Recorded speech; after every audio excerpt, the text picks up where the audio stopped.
Hello, everyone. Today is Monday, March 7th, 2022. Nabium announces that Portugal will send 30 military officials to form the Guinea Army. And this article is taken from the Guinea Bissau newspaper, O Democrata. The Prime Minister Nuno Gomes Nabium announced that the Portuguese government will shortly send 30 officers specialized in different areas to the country to provide training to Guinea-Bissau's defense forces.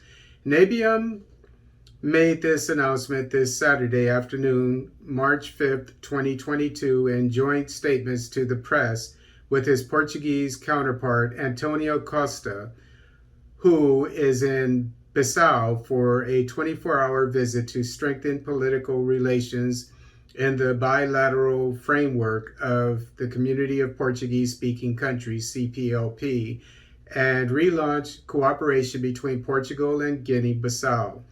The Portuguese Prime Minister arrived in the country earlier this afternoon on a Portuguese Air Force flight, accompanied by the Minister of State for Foreign Affairs, Augusto Santos Silva, and by the Ministers of National Defense, João Gomes Cravinho, and of Environment and Action, João Pedro Matos Fernandes. Nuno Gomes Nabium explained that the two delegations reviewed bilateral cooperation in different sectors within the scope of the implementation of the Strategic Cooperation Program, PEC, estimated at 60 million euros, about 40 billion West African francs.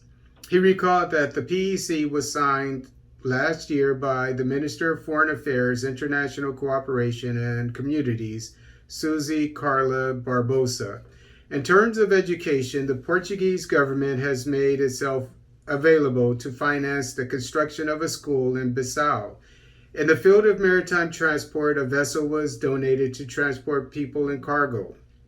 Its repair cost around 1 million euros, he said, adding that there is also a 4-year biodiversity project to be financed by the Environment Fund, estimated at 2.5 million euros. Within the scope of European funds, there is a project in the health area for telemedicine and the fight against COVID-19, which should be supported by the Portuguese government, he said. Regarding the situation of issuing visas to students and Guinean citizens in general, the head of government, Nuno Gomes Nabium, explained that the Portuguese government has committed itself to making more efforts within a short time to guarantee visas to students so that they can travel to Portugal to continue their studies. Nabium stressed that the visit of his Portuguese counterpart after the failed coup attempt demonstrates the Portuguese government's solidarity with Guinea-Bissau and conveys a sign that the country is stable and the guarantee of investments. The Prime Minister of Portugal, Antonio Costa, announced the execution of 4 concrete projects in Guinea-Bissau. We currently have 4 concrete projects that we would like to be able to move forward quickly. The first concerns military training with the presence in Guinea of 30 officers specialized in different areas and who in the coming months will travel to Guinea to carry out this mission. Costa explained that the second project has to do with the construction from scratch of a Portuguese school in Bissau, and the third is the recovery of the ship Gabarense that will allow connections between the mainland and the Bijagos archipelago.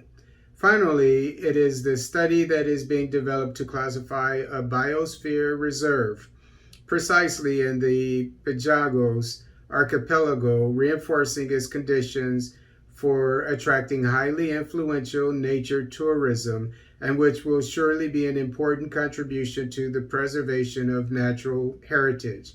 but also for the economic development of Guinea Bissau, he underlined. So kudos to Prime Minister, one of the few prime ministers on the African continent, Nabium, for these four agreements that he has with the former colonizer, because all four of these things will make his country stronger and will make Africa stronger, because he will be able to contribute to everything that will be going on the African continent in the years to come.